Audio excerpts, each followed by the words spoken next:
Sienna God, hello all. Oshta Sonali, good morning, Wado. Thank you for watching. So this is day 24 of reading Lone Wolf Alpha Squad Copy Over by James Rink. And these are his experiences. Every night when Nate would go to bed, his alters would kick in. He was given mission instructions, perhaps by telepathy or through implants. He would then teleport to the location to perform some sort of black op. I asked him about the nature of these missions. Nate responded, "If I told you, they would kill you too." My guess is he was involved in the retrieval of crashed UFOs or involved in psychic assassinations, etc. His alters revealed amazing PSI, so psi abilities, such as teleportation, telepathy, manifesting objects out of thin air, i.e. diamonds, levitation, mind control, scaling walls, and other freaky stuff. At one point it appeared that a Dr. Gray was talking through Nate. Using some form of telepathic mind control, he told me that he was experimental and that he was going to be a stronger version in time. I believe this Dr. Gray was probably a gray alien robotoid cloned by the government. Whenever I did, it triggered him to take out revenge against his perpetrators. After doing so, the government or the Greys found a way to place him back under their mind control and erase his memories of me. He also implied that he was no longer on planet Earth. Monday, December 27, 2004. 6 days passed. It was late and I couldn't sleep. Someone or something was trying to hack into my mind. Psychically, I could sense the energy of a Gray. At 5 a.m., I woke up and I received some kind of telepathic communication, which I believe was from a Gray. E.T., join us, join us. Why should I? Because you're special. Special how? We've been watching you. We need your help. Kiss my butt. I never really liked these beings. When I was a child, I used to sleep under my bed at night because I felt like small almond-shaped eyed aliens were watching me all the time. The fear grew into a severe anxiety disorder, which progressively got worse and worse until I reached adulthood. However, I am not suggesting I've been abducted because I have no memories of it. Thursday, December 30th, 2005. 2 days later, Nate's in a jubilant mood. Nate: so, did you notice me? I was in your mind. No, LOL, did you use telepathy? Sorta, yes. What did you hear? Lots of weird poop, I'll give you that. Like what? Is my head more cluttered than yours? No, just weird. You seem to be scared poopless of your mom. Yeah, you're right. She pretty much ignored me while I was growing up and didn't show me any compassion like a normal human would. If I ever disagreed with her, she would become angry, so I stopped trying to have a relationship with her and kept to myself. Well, at least you didn't pull a Sybil, huh? I'm trying to deactivate my DNA like yours is, LOL. I told you I was weird. I gotta go. Later, Jamie boy. For inquiring minds, the term Sybil originated from the book Sybil, which was about a girl who developed multiple personality disorder due to her abusive mother. In 1977, the book was made into a movie starring Sally Fields. Jamie was my childhood nickname. Saturday, January 1st, 2005. Something weird happened to me in the last week of December 2004. Normally, I have no sex drive, but this week I was super horny and decided to purchase underwear at the mall. While I was strolling about, a man began following me. He looked about 30 years old, Caucasian, 6'1" and was dressed casually.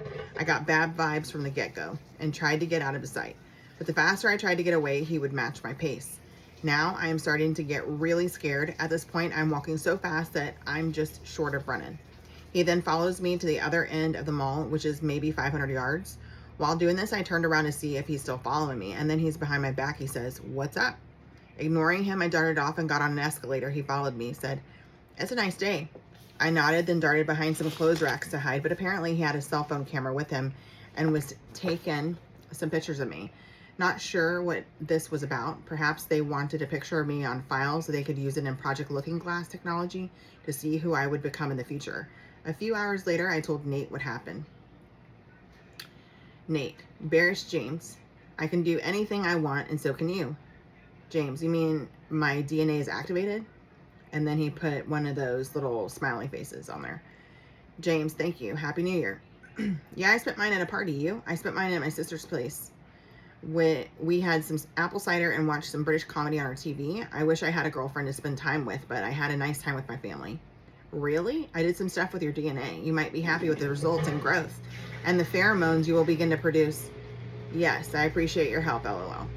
And then he interjects, I can testify that Nate had a very hung sense of humor.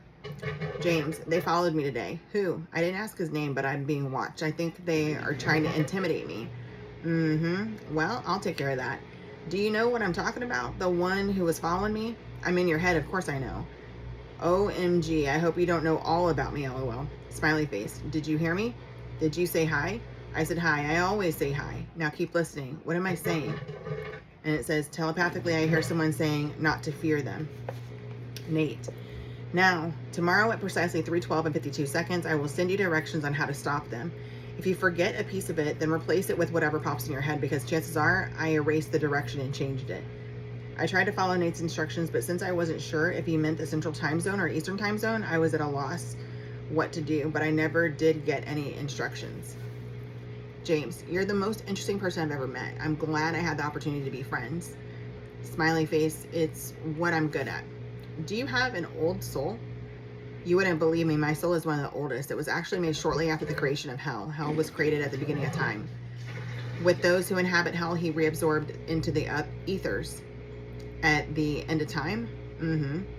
And then he interjects, I should have paid a little more attention to what he was saying about hell, but at the time I was too wrapped up in the day's events to even think about what he just said. James, maybe one day when the government allows all of us to be genetically engineered, we can have the abilities you have. They don't want, that day won't come. The end is near. I know, in Atlantis, it's Atlantis all over again. You know they used hypnosis to create mind control slaves. The mind control sex slaves and worker drones it's supposed to be were, but it says where, used by the elite class. They were even more technologically advanced than us. They had satellite submarines, TVs, flying saucers, space travel. They screwed up because a small group of people wanted all the money and all the power. Through greed and war, they managed to cause the Great Flood. Guess what? People still haven't learned to change their ways. What do you find scary? I hate being in the dark and I don't like gray aliens. I'm afraid of talking in public, afraid of needles, maybe my mom too, LOL. Then he interjects. At this point, I start to feel dizzy and fall out of my chair. Whatever he did to me helped reduce my OCD/anxiety problems. Nate, LOL, almost sucks that I've altered your DNA to make you go blind. What? Kidding. Oh, another one of your jokes. Haha. I rule. Rule what? Everything. I can do everything I want. Like in the Matrix? Sort of, only this isn't quite as gay. LOL. Just don't feed your ego too much. You want to have you use what you have to help others. That's what we are here for. Nate, no, we're here for fun. LOL. I made for anonymous girl's orgasm tonight. LOL. Is there a logical reason why I've been so horny this week? Sorry, I had to ask. Haha, you have to ask a girl out or it won't go away. You devil, you. Smiley face. I'm not very social though. And then he interjects. My next question refers to the hollow earth theory. There is a school of thought which believes the earth is hollow like a giant bell and that the center of the earth has an inner sun. On the inner side of the bell are continents, cities, and millions of people of advanced civilizations dating back to the time of Atlantis. James, can you see if there really is an inner sun or a hollow earth? There isn't. No, there are magma chambers though. Are the polar openings hollow? Yeah, but there's nothing inside except snow and an Inuit. But he's long dead. I wonder why NASA would hide that. Because they have nothing better to do. Yeah, that's your American tax dollars at work. Are there aliens on Mars? No, but there are aliens outside the Milky Way though. The ones that made me are unfortunate MFers. As soon as they killed me, I destroyed their monetary supply and most of their race. What? Were they Greys? Reptilians? Greys. How come when I was little I was terrified of them? They like to F with us. Basically, the essence of everything is the need to command other people or F with them. So what did you do to the Greys' monetary supply? Burned it. Messed with their minds, destroyed computers. Haha, they shouldn't be abducting people. How many have they implanted? You? Wait, when? Or excuse me, what, when? A couple months ago. Did they abduct me? No, I'm just messing with you. You're scaring me. I don't want those things near me. Please don't do that again. Hey, you should try going after all those trillions the Illuminati have. $500 trillion was stolen from the average American by the illegal IRS. I wonder if I should, just for the heck of it. James says, this money is used by Bush and his cronies to terrorize Americans. They control the media, government, schools, food supply. Mayor Rothschild put it best. He who has the gold makes the rules. The Rothschild family is one of the most satanic bloodlines. Altogether, about 5,000 families worldwide are in bed with them. They are, hang on, They all intermarry to maintain their wealth and to keep their bloodline satanic. They are reptilian. They are the Illuminati. Not all reptilians are bad, just those who keep us in slavery, unfortunately, which unfortunately is most that are living on Earth. They usually are tall, white-skinned, narrow-faced, very logical-minded, into computers, lack of empathy, and cold-blooded. You know, the NESARA, N-E-S-A-R-A, law was passed by Congress in October 2000, which returned our country back to the constitutional law. The president, Congress, and all 50 governors were required to step down and accept constitutional law. This law is in effect now, but it's not being enforced because those who are doing this evil control the media, judges, and the government. NESARA also requires all money to be coined by the U.S. Treasury. The Federal Reserve currently controls this. When we pay money to the IRS, it is deposited directly into the Fed. The money pile is then divided by the Queen of England, the owners of the Federal Reserve Bank, and the IRS. It doesn't go to our national government. The entire federal budget is funded by the black budget. The media won't tell us this. John F. Kennedy knew this. He passed Executive Order 1110, which would have dismantled the Federal Reserve, torn apart the CIA, and would have gotten us out of Vietnam. The next day, he was killed. Nate, you there? Well, I'm going to have to look that up. Anyway, so he interjected, all of this is true except Kennedy was murdered by MJ-12 agent William Greer, G-R-E-E-R. Kennedy made an ultimatum that MJ-12 tell the truth to the American public about how CIA drug trafficking was funding the construction of underground bases. When the deadline passed, Kennedy was murdered. At this point, Nate zones out, and so do I. Tuesday, January 11, 2005. On a Tuesday afternoon, Nate struck up a brief conversation. Nate, James, keep looking up. What's going on? Keep watching the sky. How come? Are you sending a meteor this way? Nate, smiling face. He interjects, I think I've unleashed a monster. Nate is either insane or insanely out of control. Around the same time, I saw a series of strange occurrences. On January 15, 2005, a power surge destroyed my new computer. Despite the fact there was no lightning, my computer motherboard was fried. Luckily, my hard drive was spared, which is why you're reading this story today. A week later, someone egged my parents' driveway in the middle of the night. In March, someone vandalized my parents' mailbox. My dad replaced it by securing it tight with generous amounts of bolts and screws. When the vandals attempted to vandalize it again a few days later, they just ended up bending the post. Wow.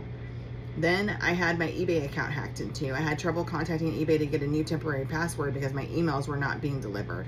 So I called a service representative for a new password. At the exact moment he spoke the new password, a loud electronic sound phased into his voice, preventing me from hearing it. This happened 3 times before I finally got it.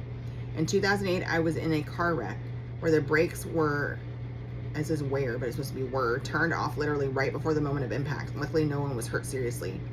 Monday, January 24th, 2005. Nate and I talked briefly that night. Nate, keep watching, James. Noticing the weirdness? I think I'm losing my mind. We all are. I feel weird. Losing time? I don't know. I just don't remember things. Watch yourself. They might be doing this. James, last night I tried a past life meditation, but I found too much death. Life can be so sad, you know? Nate, yes I do. I have to go now. And then he interjects, speaking of weirdness, later that night, around 3 a.m., I heard some papers rustling downstairs in the kitchen. Someone or something was poking around and dropped some papers on the floor. At the same time, I felt a cold presence in the room. A cold breeze blew over my shoulder and I felt goosebumps on my neck. Too scared to investigate, I tried to ignore it, but I kept zoning out. When I did, I heard an audible voice say telepathically, we need you. We want your assistance. No, go away, I said. An hour later, I went downstairs to shut the door to the kitchen because the room is drafty at night. On the way down, I heard a piece of paper fall off the counter in the kitchen. When I stood in the kitchen doorway, I saw what appeared to be a green LED light moving around in the darkness. Someone or something was down there. As soon as it saw me, it turned its light off. At that moment, I was too scared to turn a light on to see what was there, so I slammed the door and ran. I never figured out what it was, but I'm guessing a MyLab gray. So we're going to leave it there. Done to go, Hank. Okay, you mean a good till we meet again. Love you, man.